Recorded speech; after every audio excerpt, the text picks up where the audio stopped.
bichinhos e minhas bichinhas, vamos para mais uma pílula dica de redação, projeto de texto, competência 3, tá? Olha, não existe produção textual sem projeto de texto. Esse projeto de texto, obviamente, ao longo do processo de estudo que vocês devem fazer, né, antes da prova, eu aconselho vocês a utilizarem um projeto de texto ampliado. Depois eu vou dar uma aula só sobre isso, aguarda aí, tá?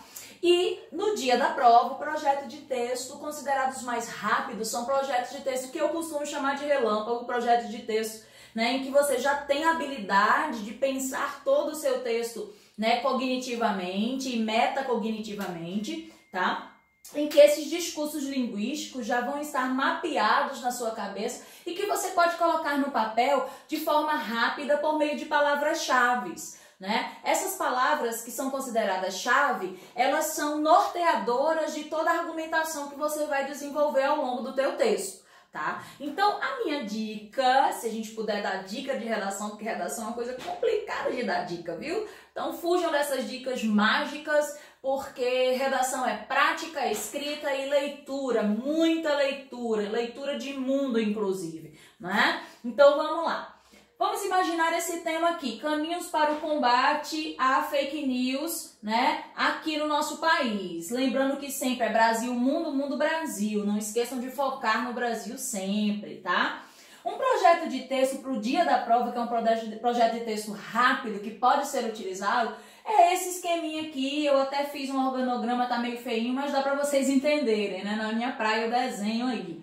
Mas percebam que vocês podem fazer um projeto de texto quando você estiver lendo a coletânea, fazendo o fichamento dessa coletânea, sublinhando as ideias mais importantes dessa coletânea. Você pode já resumir as ideias em palavras-chave, em que você utilize como base as palavras-chave que estão norteando o núcleo temático do tema. Não esquece disso, tá? Então vamos lá, vamos imaginar que a gente já passou por todas as fases, os processos de análise de tema, leitura da coletânea e fichamento de ideias. Como é que eu poderia organizar na minha cachola essas palavras-chave que poderiam ser norteadoras do desenvolvimento do meu texto? Vou imaginar que eu tenho que usar a palavra centralizadora na minha tese fake news, a situação problema, né? Aquilo que eu vou discutir como situação problema e que eu vou trazer nessa tese, provavelmente, propostas, né, que possam combater essa situação problema, que inclusive vai ser tipificada como crime. Depois que eu escolhi a palavra-chave da tese, eu tenho que escolher as duas palavras-chave centralizadoras do quê? Do argumento 1 e do argumento 2. Então, eu já tenho a primeira palavra, a número 1 vai ser a tese, número 2 será o argumento 1, que eu escolhi disseminação de conteúdos, que a gente sabe que a disseminação de conteúdos, né, em que esses conteúdos vão ser considerados fake news, são crime no nosso país e em outros países também.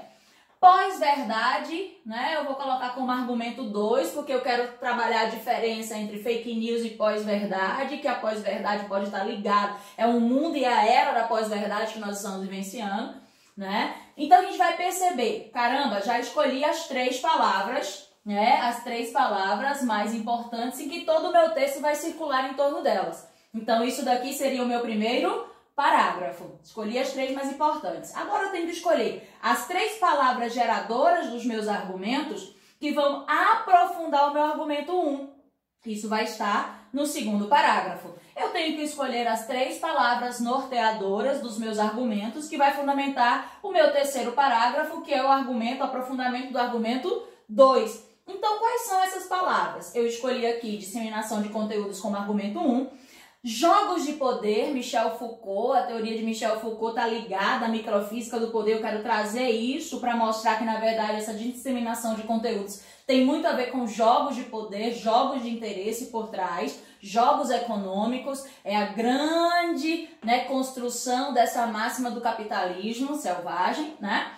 Aí eu vou aprofundar, além disso, depois que eu falar desses jogos de poder, de interesses econômicos que estão por trás disso, dessa disseminação de conteúdos. Vamos dar o exemplo de situações como as eleições americanas, as eleições brasileiras, né? Inclusive, né, alguns candidatos aqui no Brasil estão sendo acusados de terem utilizado as redes sociais como instrumentos de disseminação de conteúdos falsos, tá?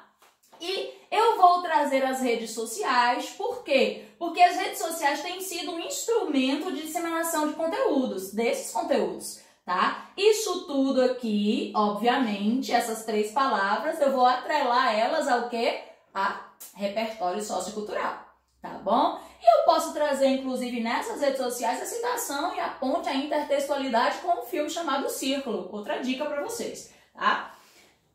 Argumento 2, para aprofundar no 3º parágrafo, eu vou trazer 3 outras palavras que vão, né, fazer parte do campo semântico de pós-verdade.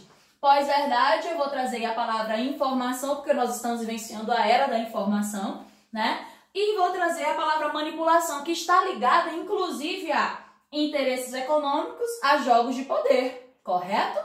Na disseminação de conteúdos. Por quê? Toda palavra ela tem que estar ligada a palavras anteriores, a expressões anteriores. O argumento que vai ser exposto ele tem que estar ligado ao argumento posterior e ele tem que também estar ligado ao argumento, né, anterior e posterior. A terceira palavra aí ligada ao argumento 2, que vai estar no 3º parágrafo, é a palavra alienação. Vejam que todo esse discurso de pós-verdade hoje, nessa, né, contemporaneidade que nós estamos vivenciando no século XXI, já foi discutido por outros autores, por vários filósofos, por vários escritores, né? Em Fahrenheit 451, Ray Bradbury, em 1984, com George Orwell e muitas outras obras distópicas, isso vai ser discutido, né? Então é importante que vocês sempre liguem a palavra a um repertório e ao tema, nunca esquecendo o foco temático que vai ser a situação, problema que está sendo solicitado que você discuta e desenvolva, tá? Não perde o fio da meada na hora da prova não, galerinha, tá certo? Existem técnicas, existem formas de você se prevenir para não fugir ao tema, como transformar o tema em pergunta, ou se for uma pergunta, trazer resposta. A gente já teve uma pílula dica sobre isso, né? Então vamos lá. Então aqui vocês vão perceber que está bem construída a minha argumentação, tá? E a última palavra, então aqui eu vou numerar as palavras. Aqui eu tenho 3 palavras. A palavra, né, 4, 5 e 6 vão estar ligados ao argumento 1. As palavras 7, né, 8 e 9 vão estar ligadas ao argumento 2. E a 10ª expressão, quando eu falo palavra, eu estou falando de expressões, viu, gente? De ideias, tá? E a 10ª expressão é a que vai nortear toda a construção da conclusão a partir dos 5 elementos que o Enem já solicita de vocês. Também já trabalhamos isso daí.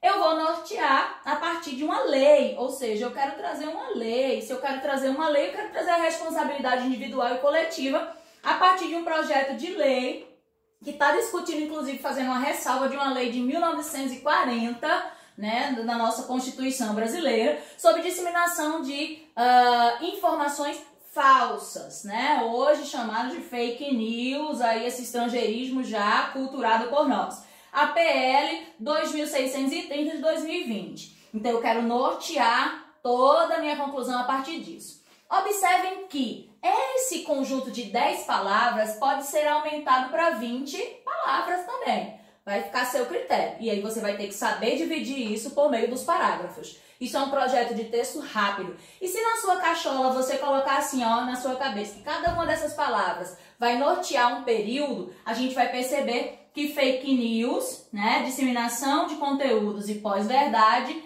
vai estar tudo aqui, ó, desenvolvido a partir de 3 períodos no primeiro parágrafo. Né? E cada uma dessas palavras pode estar subdividida em um período, 3 períodos que fundamentam o segundo parágrafo, 3 períodos que fundamentam, né, o terceiro parágrafo. E o parágrafo de conclusão, você pode desenvolver ele a partir de 2 períodos, em que, se você quiser trazer mais 2 a 3 palavras centralizadoras, também pode. Então, esse projeto de texto, ele não é uma fórmula, ele é uma proposta para vocês pensarem em um projeto de texto rápido, em um projeto de texto focado, sintético, específico, mas que você vai ampliar isso por meio das estratégias argumentativas e por meio do repertório sociocultural, que tem que ser, ó, legitimado, pertinente e produtivo. Até a próxima Pílula Dica, espero ter contribuído, né? Se tiver dúvida, a gente retoma novamente esse projeto de texto. Até!